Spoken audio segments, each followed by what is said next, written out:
সেদিন তো আমরা হুতনে ছিলাম, হঠাৎ দেখি আমাদের চোখের নিচে রাসেল ভাইপার হাফ। তো আমরা সবাই মিলে ওকে অনেক মানে মেরেই ফেলছিলাম। পরে দেখি ও মা, এটা তো রাসেল ভাইপার হাফ ছিল না, তো দুরা হাফ ছিল। रुको जरा सबर करो। এমনিতে ভাই আপনি দেখছেন যে আমাদের বাড়ি নদীর পাশে, একদিকে তো নদীর পাশে বাড়ি, পানি এমনিতে হামে যায়। আর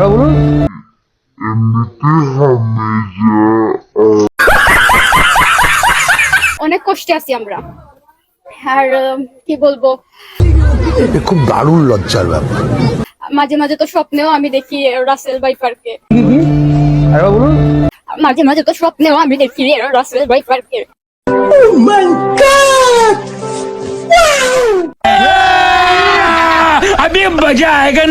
রাত্রে এসে তো আমাকে রীতিমতো ভয় দেখায় ওটা।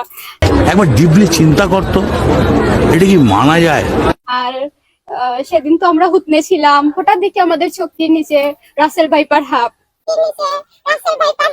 বাচ্চা থাকো চিরকাল ছিঁড়ে খাও বেড়ার বাল।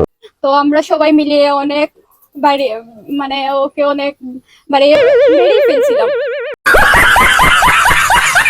পরে দেখি ও মা, এটা তো রাসেল ভাইপার হাফ ছিল না, তো দুরা হাফ ছিল। তোর মাথা নষ্ট।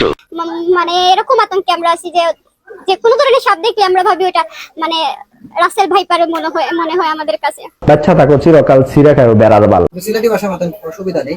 আর এখন কি অবস্থা আপনাদের?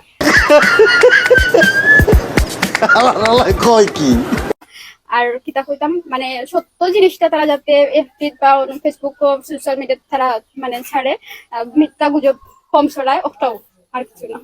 Too many thoughts on my mind, I can't sleep at night, so I just keep writing.